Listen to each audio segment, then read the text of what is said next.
Hi, my name is Eugenia Lobrano-Ganji, and welcome to the NOLA Real Estate Marketing Podcast. Jordan McDonald is joining us today on the phone. Jordan is the founder of her company, An Orderly Abode.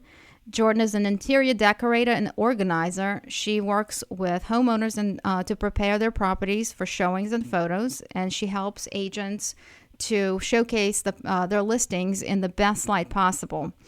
So, Jordan, can you tell us a little bit about what you do?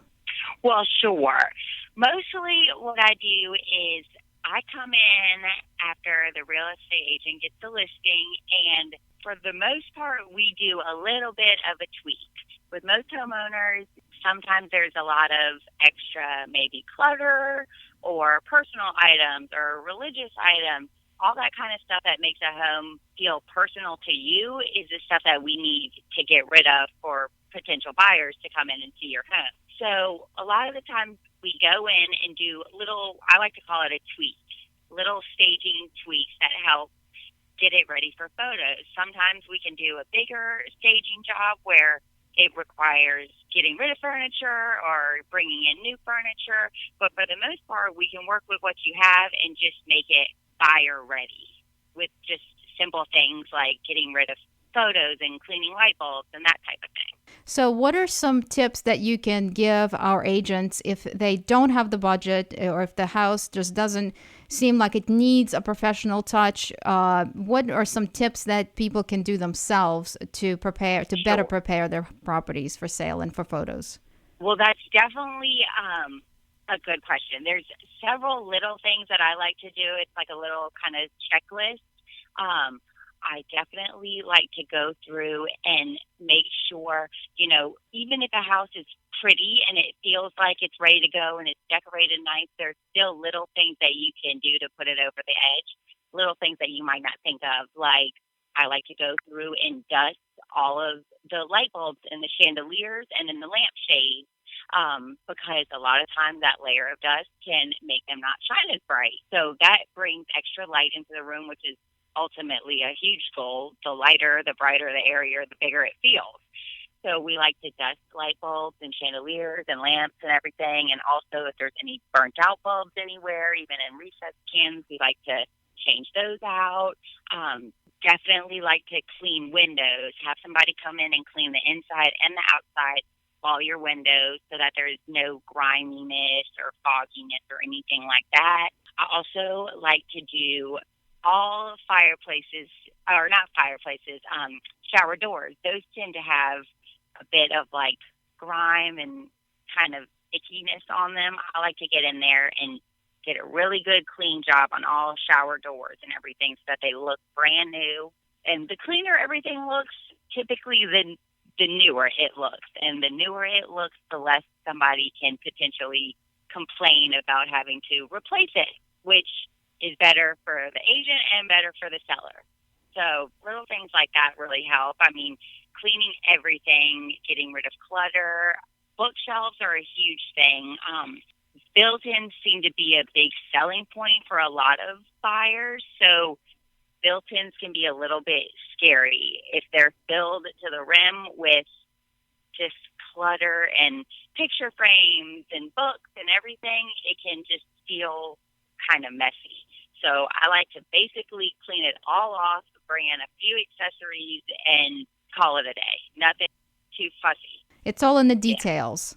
Yeah, definitely. And I mean, really, the number one thing for me, layout of furniture and depersonalizing it. There's no way a potential buyer can come in and say, oh, yeah, I totally see myself living here if it's nothing but your wedding photos around. You know what I mean? Right. So as far as just you personally, where do you get the inspiration for your style? How would you describe your style? Well, I would say my style is a little bit kind of transitional. I really am drawn to a lot of traditional items, but I love pulling in a little bit eclectic and some antique pieces, but still stuff that feels contemporary. When it comes to decorating for a home to sell, though, that's a totally different story. That's kind of just decorating in the way that we're trying to appeal to the greatest, widest pool of potential buyers out there. So that means keeping everything kind of light and neutral and not too oversized and nothing gender specific or too bright or anything like that. But it's definitely two different games, staging a house for sale and decorating just for a client. But I'm definitely a firm believer in staging for my client and then also decorating for their specific taste. So I never try to decorate for myself. It's always about the client and what they want, not necessarily what I want, you know? Mm-hmm. But I feel like definitely with staging, layout also, you know, makes a big difference in the room. Sometimes it doesn't even require getting rid of necessarily your furniture and getting new furniture. A lot of times it's just rearranging and space planning. You know, a lot of people push their furniture up against the wall, either bringing it into the center of the room to make the room feel bigger, or even just bringing it off the wall like 3 or 4 inches makes the room instantly feel larger and less like everything shoved up against the wall. You know, so that's another trick people can do. Yeah, that's a Pull great things advice. off a couple inches. Perfect. Perfect. Yeah. So as far as time, from the time that you come in to stage a house for sale and the time that it's ready to go, what's the average, would you say, the time on the project for people? Well, I'll tell you what I do typically, and this is what happens, I would say 80% of the time. A real estate agent will call me and say, look, Jordan, we're ready to get the house on the market, but there's a few little things that need to happen. And really, it kind of makes it easier on the agent, because then I wouldn't say bad guy, but then I'm being the bad guy telling them you need to get rid of X, Y, and Z, as opposed to y'all having to do it, which can sometimes leave a bitter taste in their mouth. And now that I also have been staging for so long, I know the ways to go about it and not hurt anybody's feelings and that type of thing. But really, most of the time, it's just me going in there. And what I normally do is I'll just say it'll take an hour, and we'll do a little walkthrough consultation deal. And I'll go in for an hour, and the homeowner will take a pen and paper, a little notepad, and take notes. And we'll just go room by room. And I'll say, you know, right when we walk into the foyer, it looks like we need to lose the shades on the chandelier or pull up the rug or whatever. And they'll just take notes of every little thing that I say. And then they'll do the work on their own. So when they have a free Saturday, they'll go ahead and knock off everything on my punch list. So really all they're having to pay for is an hour of my services, and then they kind of do the rest themselves. Mm-hmm. I mean, if we're talking a full-on staging job where we're staging like an empty, unoccupied house, that's a little bit more labor intensive, obviously. But for the most part, I'd say 80% of the time it's nothing but 1 hour walkthrough. Well, that leads right into my next question. You know, obviously everybody has a different budget, and I'm not talking about the consultation. I'm talking about more of what suggestions that you bring in. How do you work with different budgets that people might have? Well, look, everything really does depend upon budget. If you're looking to make a certain amount of money on your house, we need to do whatever we need to do to make it sell.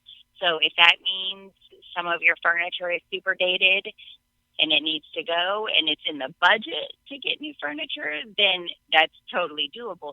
But most of the time, people don't necessarily want to buy new furniture to sell their house when they want to buy new furniture for a new house. So usually what I say is, let's save the money. Instead of buying new furniture, we can totally change the look of the room and the furniture inside of the room by just adding new throws and throw blankets and that type of thing. It doesn't mean new sofas, but we could bring in a new coffee table, bring in some cute throw pillows, and call it a day and save you some big bucks. I would say investing in like stainless steel appliances and that type of thing do get you your money back when you're selling. And so investments like that really are worth it, in my opinion. But as far as little things like accessories and that kind of thing, you can really make a big difference without a lot of money. I mean, say $500, you can totally make over a living room, keeping all of the existing furniture. just bringing in accessories and lamps and that type of thing. Well, it's growing. It's really growing in the real estate world. That's for sure. It is. Well, I think people are starting to realize that it makes a difference, Absolutely. How did you get into the business? What inspired you to get into staging and decorating business? Well, I've always had a little bit of a knack for it. I mean, I remember, when my parents were redecorating their bedroom, I was maybe 7 or 8. I just remember having to participate with their designer and picking out every fabric for every pillow and the fabric for the curtains. And ever since then, I just knew that's what I enjoy, making things look pretty, whether it's, I've always had an artistic side. So I've always had a knack for it. And I really like making people feel comfortable in their homes and love the space that they live in. I've seen a lot of your work, and it's definitely a pleasure to photograph a home that's been staged by you. That's for sure. Well, I wanted to ask you, how can people get in contact with you if they want to use your services? They can definitely check me out on Facebook and message me. They can go to my website and contact me at orderlyabode.com, or they can call me, text me on my phone number. It's 985-789-6658. Well, it has been a pleasure speaking with you. I look forward to working with you on many, many, many projects in the future. Thanks again. Absolutely. Thanks for having me. Y'all have a good one, too. And believe me, her work is unbelievable.